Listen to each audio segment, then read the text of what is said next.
중세 유럽의 매춘부. 중세 유럽의 매춘업 언제부터 시작되었나? 중세 초기만 해도 여성들의 성윤리는 상당히 보수적이었으니 여성의 허락 없이 남자가 손을 잡는다? 벌금 15실링. 팔을 만지면 벌금 30실링. 가슴을 만지면 벌금 45실링.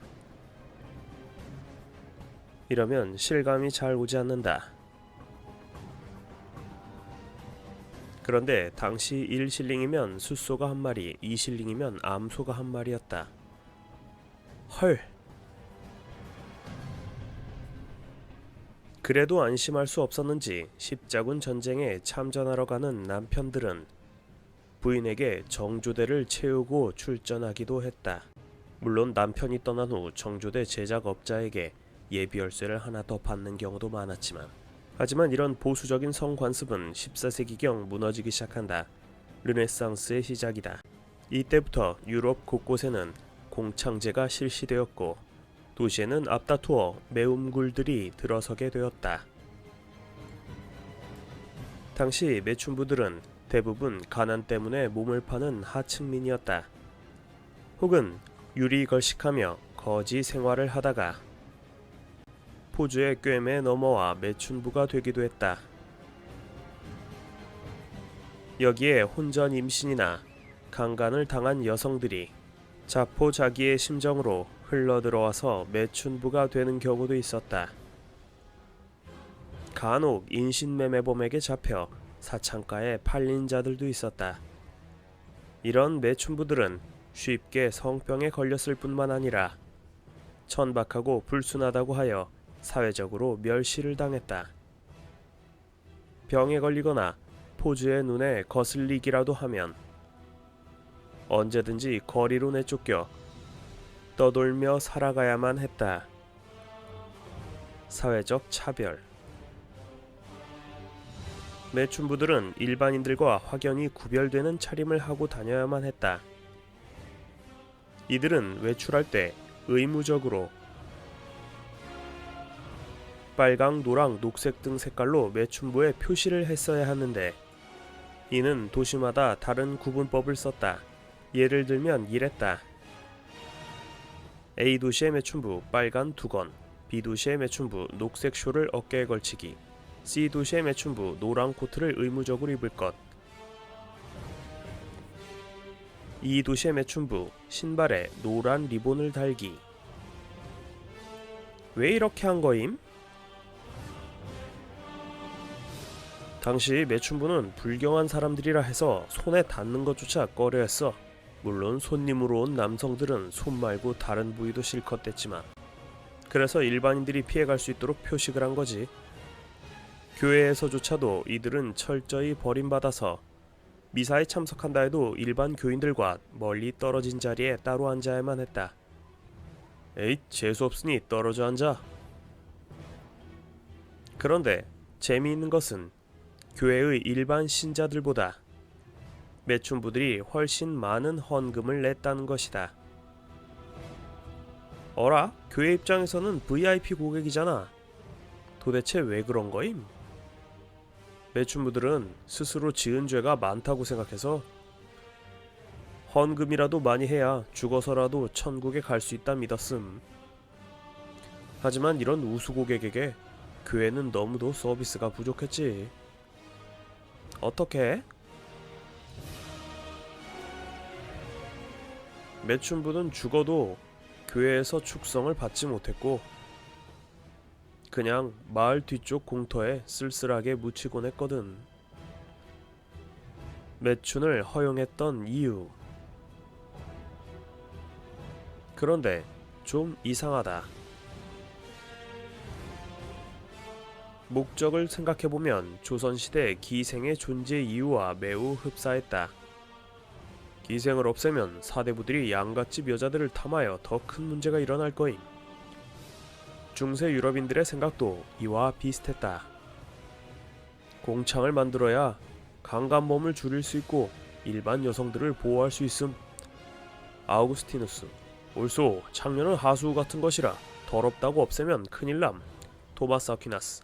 매춘부가 없으면 미혼 남자들은 대체 어디서 욕구를 해소하란 말인가. 실제로 중세 유럽 도시에서는 강간범죄가 잦았다. 인구 2만 도시에서 연간 강간범죄가 무려 200회 이상이나 있었으니 성인 여성들의 4%가 매년 강간범에게 피해를 당하는 것이다.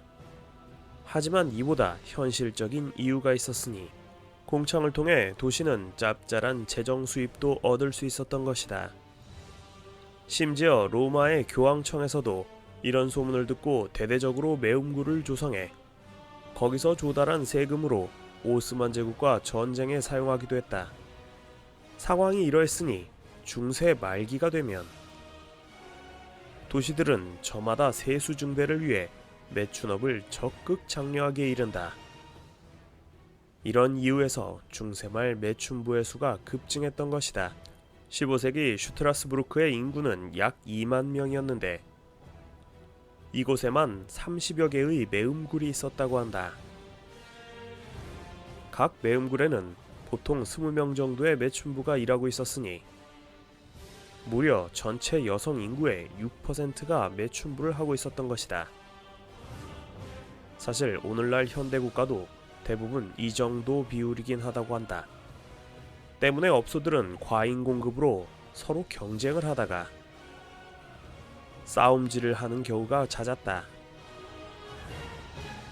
아니 왜 우리 손님을 뺏어가고 난림? 매음굴의 운영. 포주. 매춘업을 하려면 포주는 먼저 도시에서 허가증을 받아야 했다. 그리고 벌어들인 수입 중 일정액을 정기적으로 도시의 세금으로 바쳐야 했다. 포주들은 들어온 수입을 관리하고 요금도 적절하게 책정했다. 또 매춘부들을 새롭게 고용하는가 하면 문제 있는 매춘부들은 포주 직권으로 퇴출시키기도 했다. 포주, 어디서 더러운 성병을 걸려가지고는 앞으로 여기 나오지 마. 하지만 포주의 경영 실적이 좋지 않으면 시 당국에서 그를 쫓아내기도 했기 때문에 수입을 올리기 위해서 포주들은 한시도 긴장을 놓을 수가 없었다. 업계들. 예나 지금이나 매춘 사업에 있어 없어서는 안 될 인력들이 바로 업장과 고용인들의 안전을 보장해주는 이른바 업계들이다. 이들은 거지나 천민으로 살던 중에 포주의 눈에 들어 스카웃된 경우가 많다. 오, 너 체격 한번 다부지군. 일 맡기면 잘하겠는걸. 이런 식으로 채용되었다. 화대. 매춘부의 외모에 따라 화대가 달랐지만 보통 요금은 이러했다. 기본 5페니, 숙박 포함 10에서 15페니. 당시 노동자의 하루 일당이 18페니 정도였으니 결코 많이 비싼 편은 아니었다. 그럴 수밖에 없었던 게 지나치게 공급 과잉 상태였기 때문이다. 단골 손님. 원칙적으로 성직자들은 매음굴에 출입할 수가 없었지만 예나 지금이나 그게 지켜질 리가 없다. 교회가 부패했던 당시에는 오히려 성직자들이 없으면 매음굴 운영이 어려울 정도였으니 보통 수입의 20% 정도가 성직자들의 주머니에서 나왔다고 한다. 도제들 또한 주요 고객이었다. 도제라면 어떤 사람들인가? 중세 유럽에서 장인 밑에서 일을 배우던 도제들이 있었는데 장인이 죽어 그 부인이 과부가 되면 도제가 그 미망인과 결혼을 하는 게 관습이었다. 그렇게 하면 도제들은 힘들이지 않고 장인의 재산을 자기 것으로 할 수 있어 빠르게 신분을 상승시킬 수 있었기 때문이다. 문제는 그렇게 되면 당연히 아내가 되는 사람의 나이가 훨씬 많았다. 때문에 도제들은 이런 고민에 휩싸이게 된다. 돈은 좋지만 너무 늙으신 마누라는. 그래서 중세 매음굴의 주요 고객으로 도제들이 빠질 수 없었던 것이다. 문전박대. 유대인들의 출입은 철저히 거부되었다. 포주, 아니 이교도 주제에 어딜 감히 크리스찬 여자를 품겠다는 거야. 만약 이를 어기고 적발된 유대인들은 엄중한 벌을 받아야만 했다. 임신. 당연히 당시의 피임 기술은 굉장히 원시적이었다. 때문에 매춘부가 자주 임신하는 것이 포주들의 골칫거리였다. 이럴 때 매춘부들은 포주로부터 꾸중을 받고 독초로 만든 임신 중절 약을 먹곤 했는데, 만약 이런 사실이 알려지면 매춘부는 영아살해죄를 뒤집어 쓰기 십상이었다. 매춘업은 이렇게 사라졌다. 콜럼버스가 신대륙을 발견한 뒤로 유럽은 여러가지 유용한 작물들을 얻을 수 있었지만, 여기에는 매독이라는 달갑지 않은 선물도 포함되었다. 15세기 말부터 유럽에 발생하기 시작한 매독은 16세기 초 무서운 속도로 유럽 전역으로 번졌다. 당시 매독은 일반적으로 치료약이 거의 없었기 때문에 유럽의 매움굴도 당연히 서서히 자취를 감췄다. 매움굴엔 얼씬도 하지마. 살이 썩는 병에 걸린다고. 그리하여 16세기 말이 되면 유럽의 매움굴들은 대부분 문을 닫고 사라지고 만다. 그나저나 포주 얼굴이 왕 얼굴이라니.